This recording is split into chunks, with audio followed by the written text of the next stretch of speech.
र गणतन्त्रको निम्ति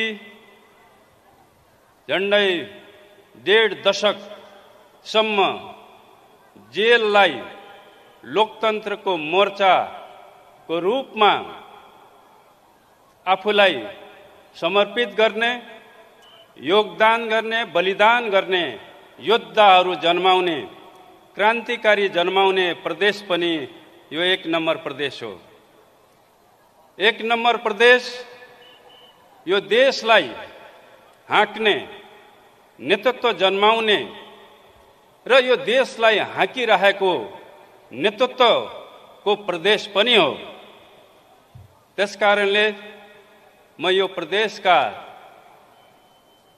आदरणीय जनसमुदायहरूलाई 1 नम्बर क्रान्तिकारी, 1 नम्बर देशभक्त, 1 नम्बर नेतृत्व र 1 नम्बर क्रान्तिकारी जन्माउने यो प्रदेशलाई म सर्वप्रथम यहाँ सबैलाई म लाल सलाम, क्रान्तिकारी सलाम र हार्दिक अभिवादन गर्न चाहन्छु।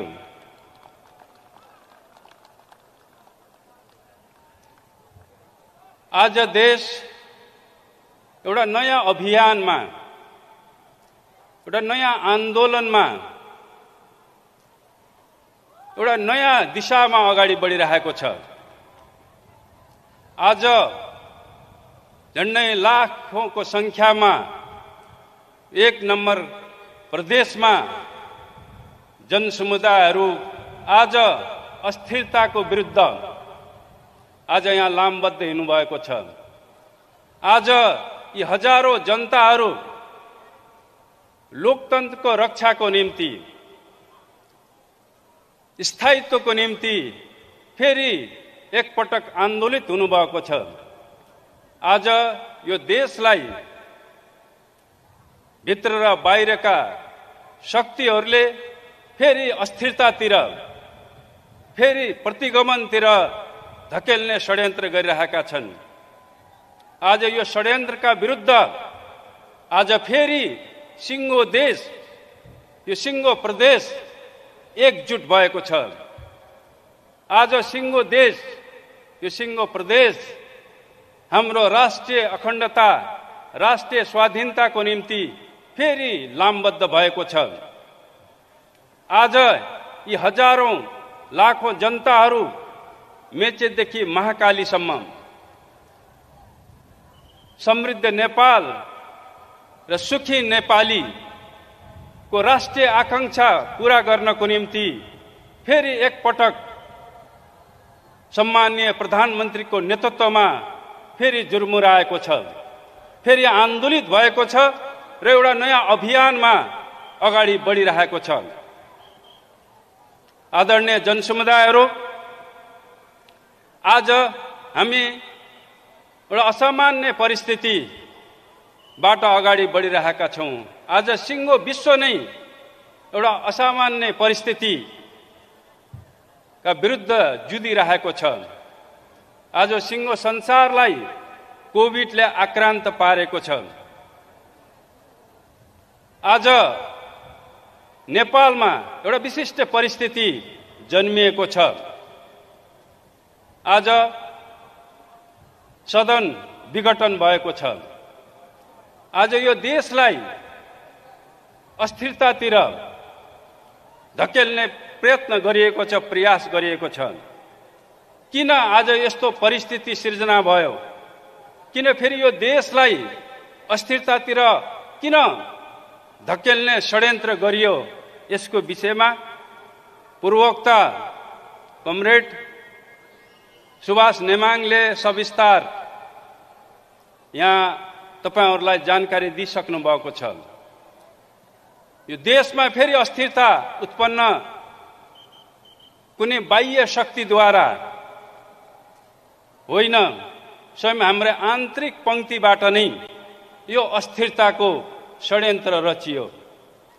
यो देशलाई अस्थिरतातिर धकेल्ने योजना षड्यन्त्र रचियो। आजको यो परिस्थिति हाम्रै पंक्तिबाट हाम्रै पंक्तिभित्र लुकेका अवसरवादीहरू, गुटवादीहरू, पदलोलुपहरूले यो परिस्थिति जन्माएका हुन्।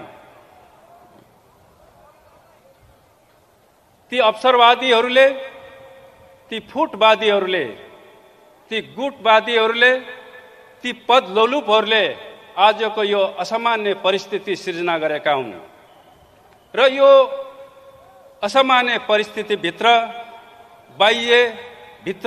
भित्री चाहिँ शक्तिहरू पनि निश्चित रूपमा उनीहरू खेलिरहेका छन्। कसरी यो देशलाई अस्थिरतातिर धकेलेर यो देशको विकासलाई कसरी अवरुद्ध गर्ने, देशलाई फेरि अस्थिरतातिर धकेलेर फेरि प्रतिगमनलाई कसरी पुनर्स्थापना गर्ने भन्ने सपना सजाएर बसेका प्रतिगामीहरू आज यो अस्थिरताबाट, नेकपामा जो विभाजन भएको छ, नेकपा भित्र लुकेका अवसरवादीहरूले जुन स्थिति पैदा गरेका छन् त्यसबाट उनीहरू उत्साहित भएका छन्, उनीहरू खुसी भएका छन् भने अर्कोतिर यो स्थिति जो उत्पन्न भएको छ यसबाट आम जनताहरू दुखी भएका छन्, आक्रोशित भएका छन्। आज यो विशाल जनसमुदायको आक्रोशबाट पनि यो कुरा स्पष्ट हुन्छ। आज मेचीदेखि महाकालीसम्म हामी फुटवादको विरुद्ध नेपालको कम्युनिस्ट आन्दोलनमा लुकेका फुटवादीहरू, लुकेका पदलोलुपहरू, लुकेका अवसरवादीहरूको विरुद्धको यो अभियान पनि हो।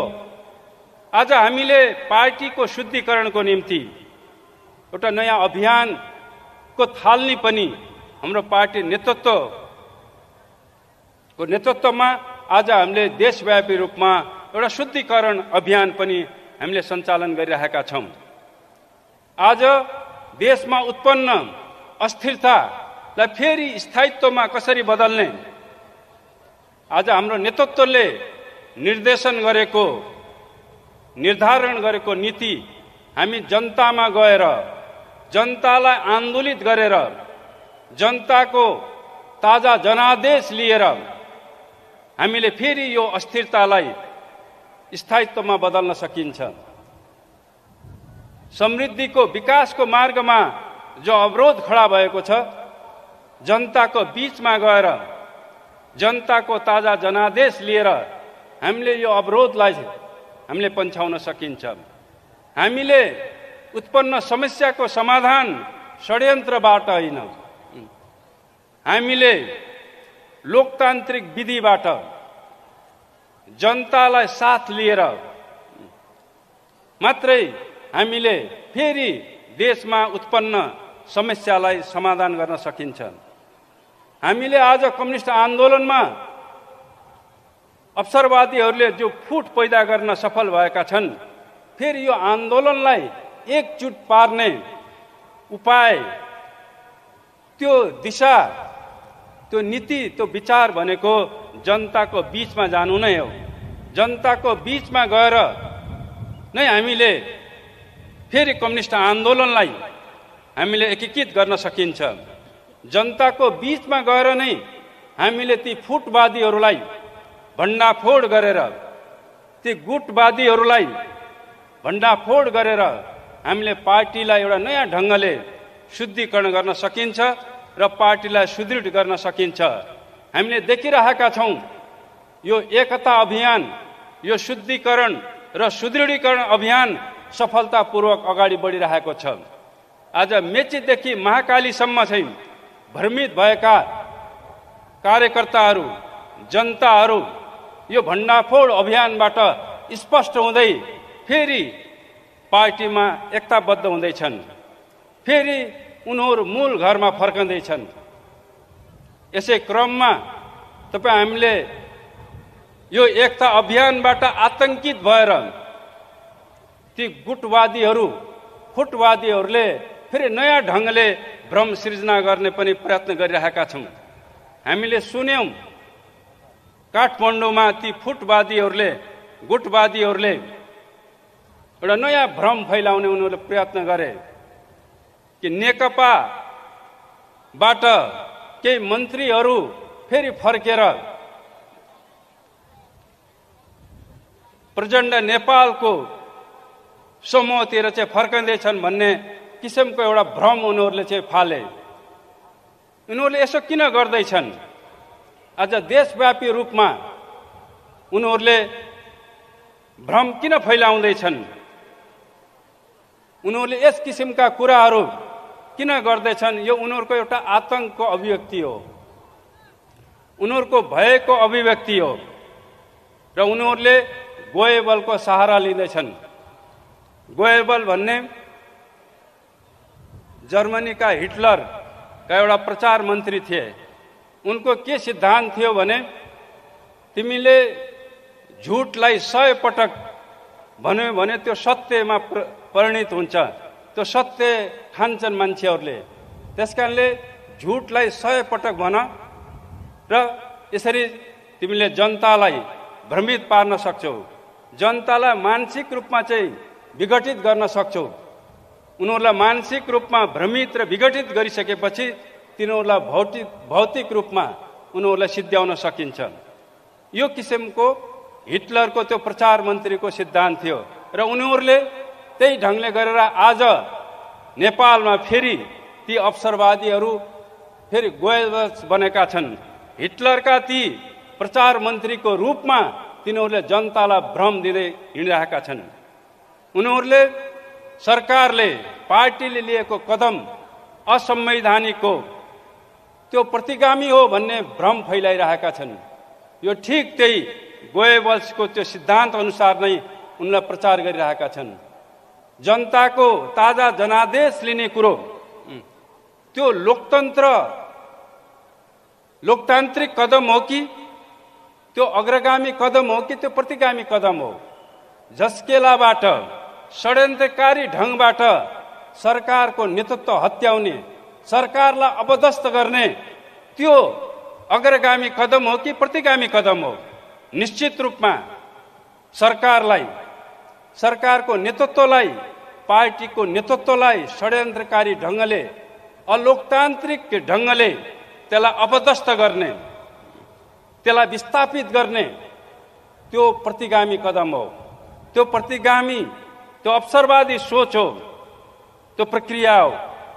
सरकारले, हाम्रो नेतृत्वले जनताको बीचमा जाने, जनतालाई नै न्यायाधीश बनाउने, जनताले नै फैसला गरोस्, त्यो नै लोकतान्त्रिक कदम हो, त्यो नै लोकतान्त्रिक मान्यता हो, लोकतान्त्रिक विधि हो। छिन् यो कसरी त्यो प्रतिगामी, त्यो असंवैधानिक, अलोकतान्त्रिक कदम कसरी भयो? छिन् तर उनीहरूले त्यो गोएबल्सको सिद्धान्त अनुसार, त्यो नीति अनुसार झुटलाई, सत्यलाई, असत्यलाई 100 पटक, हजारौं पटक दोहोऱ्याइयो भने जनतालाई भ्रम दिन सकिन्छ, जनताको मति भ्रष्ट पार्न सकिन्छ र आफ्नो चाहिँ पद लोलुपताको आकांक्षा, आफ्नो अवसरवादी महत्वाकांक्षालाई पूरा गर्न सकिन्छ भन्ने सिद्धान्त अनुसार, नीति अनुसार उनीहरू चलिरहेका छन्।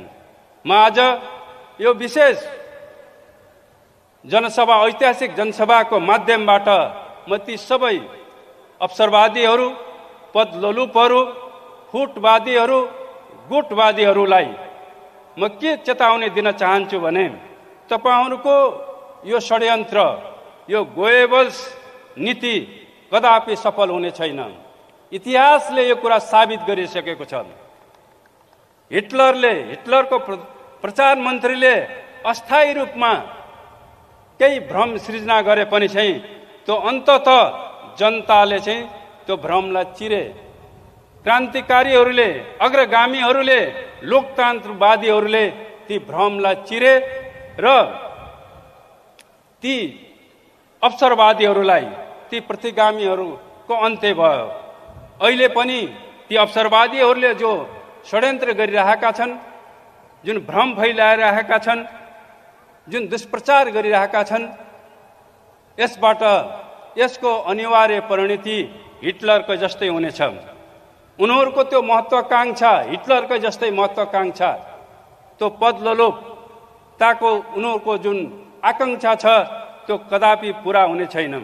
यो आन्दोलनले जो अभियान सुरु भएको छ, यो जनआन्दोलन, यो जनजागरण, यो जनअभियान जो सुरु भएको छ, त्यसले उनीहरूका यी सबै षड्यन्त्रहरूलाई, यी सबै आकांक्षाहरूलाई, कुआकांक्षाहरूलाई त्यसलाई चाहिँ अन्त्य गर्नेछ, त्यसलाई समाप्त पार्नेछ। आज यो विशाल जनसमुदायले यही कुरालाई अभिव्यक्त गरेको छ। आजको यो विशाल जनसमुदायको यो आक्रोशले त्यही कुरालाई व्यक्त गरेको छ। आदरणीय जनसमुदायहरू, हाम्रो पार्टीको नेतृत्वमा यो देशले द्रुत गतिमा विकास गरिरहेको थियो।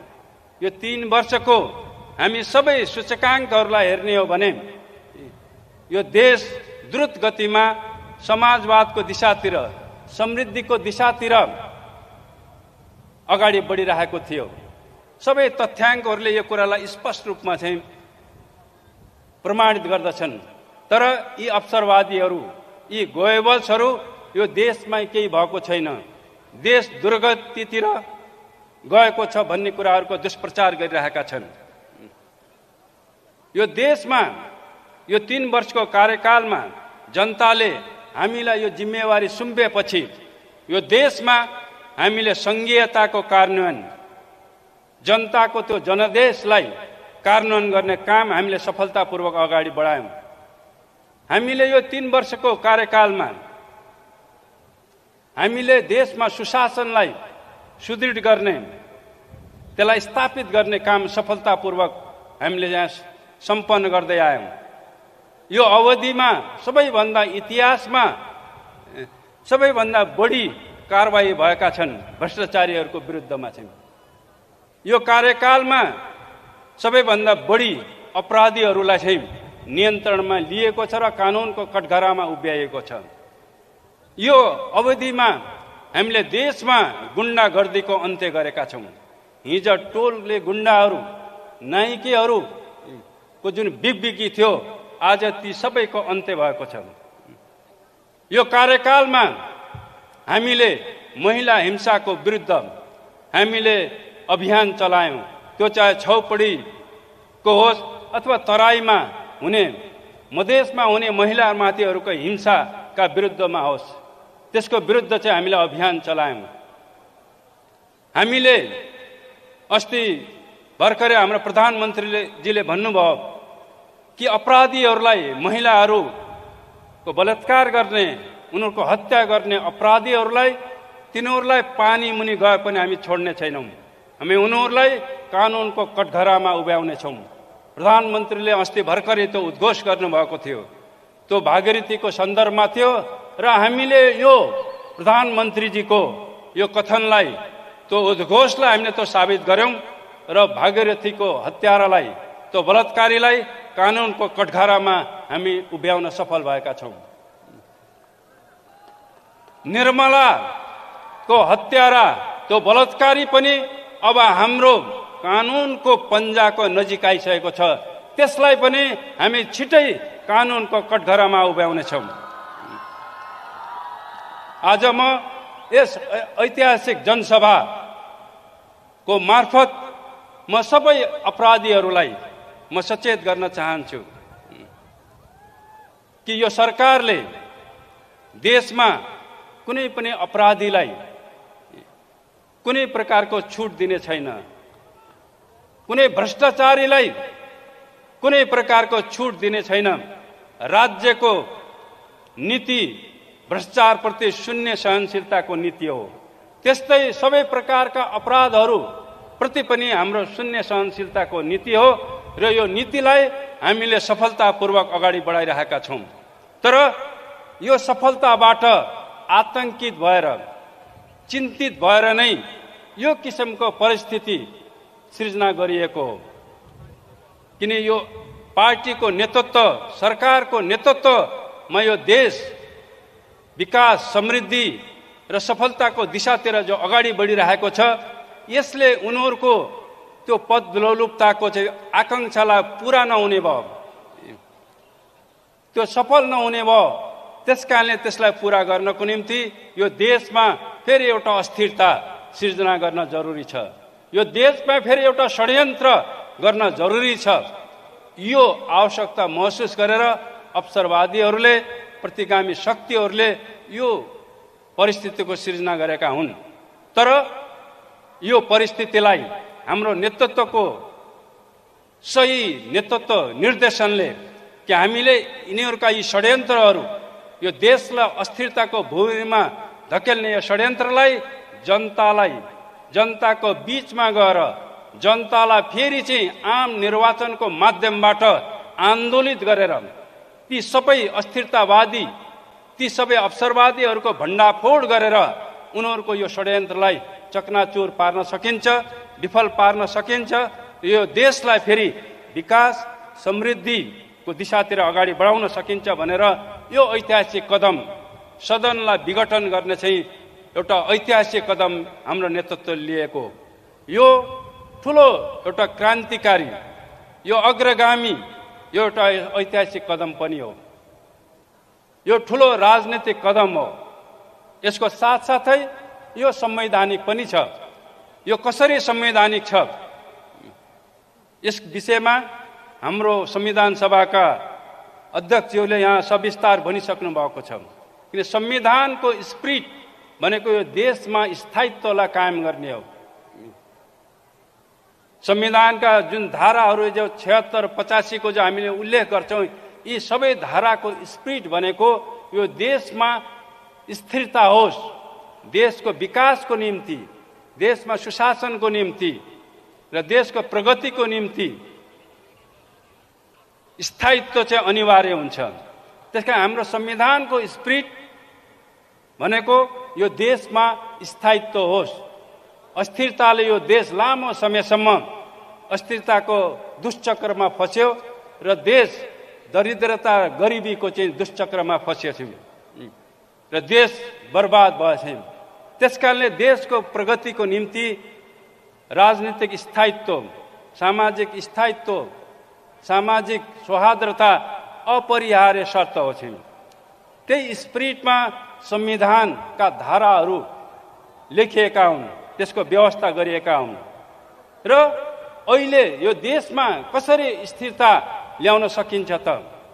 संसदको पुनर्स्थापना गरेर, संसदमा फेरि त्यो फोहोरी खेलहरूको सुरुवात गरेर देशमा स्थायित्व कायम हुन सक्छ, वा ताजा जनादेश लिएर नयाँ संसदको स्थापनाद्वारा यो देशमा स्थायित्व कायम गर्न सकिन्छ? यो दुईटा प्रश्न आज हाम्रो अगाडि उपस्थित भएको छ।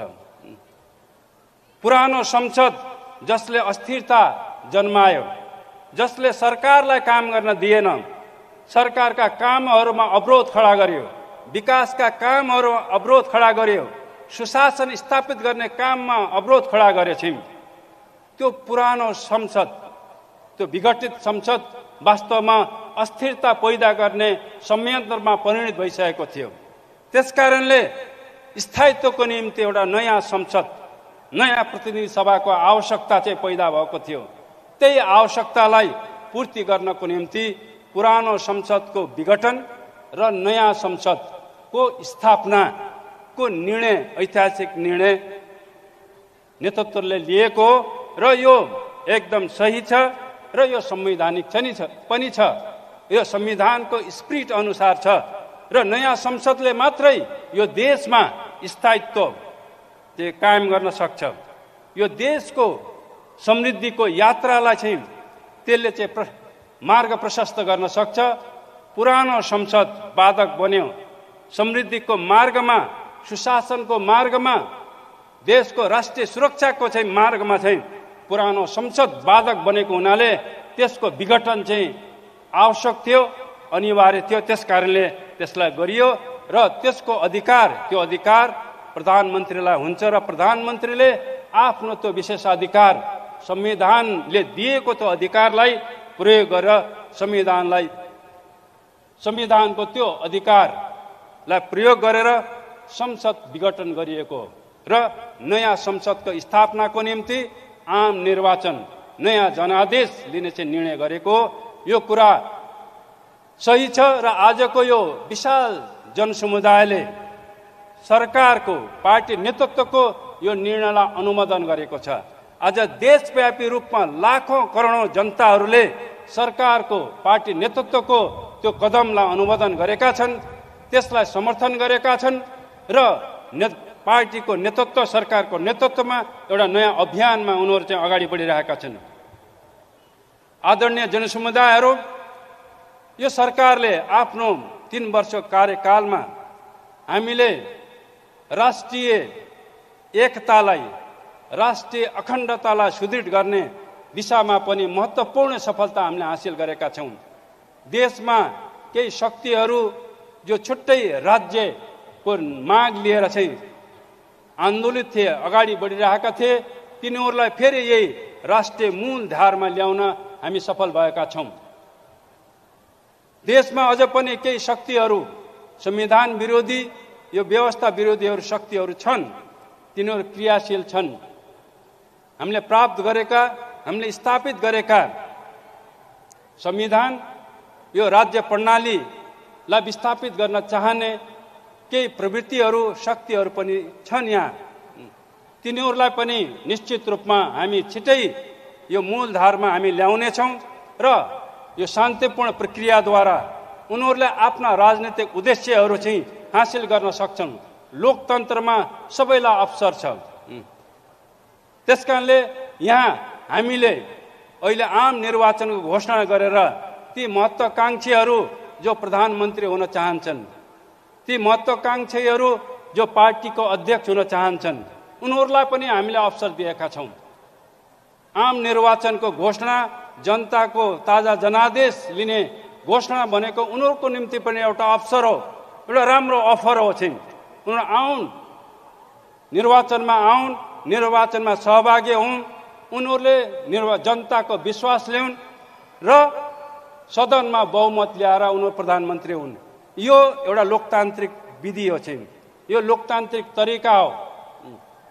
यो कुनै छलछाम, यो बेइमानी होइन। त्यसकारण यो विधिद्वारा उनीहरू प्रधानमन्त्री हुन सक्छन्, मन्त्री हुन सक्छन्, उनीहरू राष्ट्रपति पनि हुन सक्छन्।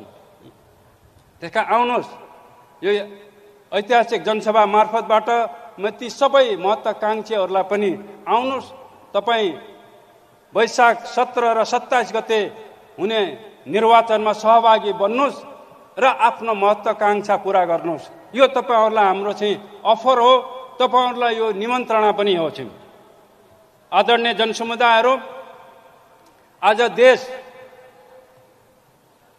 निर्वाचनमय, चुनावमय भइसकेको छ।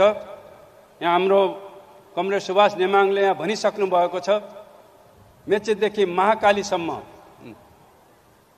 देश चुनावमा हुम्बिसकेको छ। वास्तवमा अहिले हाम्रो विरोध गर्नेहरू, ती अवसरवादीहरू, यो पार्टीबाट चोइटेर गएका ती महत्त्वकांक्षीहरू पनि चुनावमा उनीहरू हुम्बिसकेका छन्।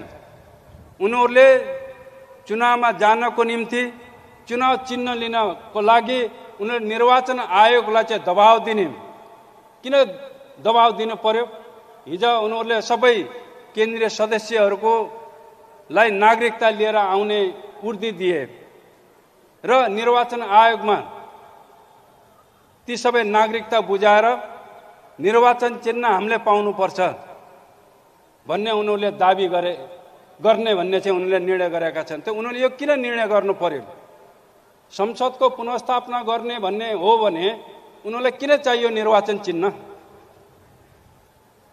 निर्वाचन चिन्ह त चुनावमा जानको निम्ति चाहिने हो। त्यसकारणले हाम्रा विरोधीहरू जसले सरकारको कदमको जो विरोध गरिरहेका छन्, असंवैधानिक र प्रतिगामी भनिरहेका छन्, तिनीहरू पनि व्यवहारत वस्तुगत रूपमा उनीहरू चुनावमा हुम्बिसकेका छन्। अरू प्रतिपक्षी दलहरू सबै चुनावमा हुम्बिसकेका छन्। उनीहरूले खुलेआम घोषणा गरिसकेका छन्। सर्वोच्च अदालतको निर्णय हामीलाई मान्य हुनेछ र अदालतले निर्वाचनको पक्षमा आफ्नो आदेश जारी गर्यो भने हामी त्यसलाई मान्नेछौँ।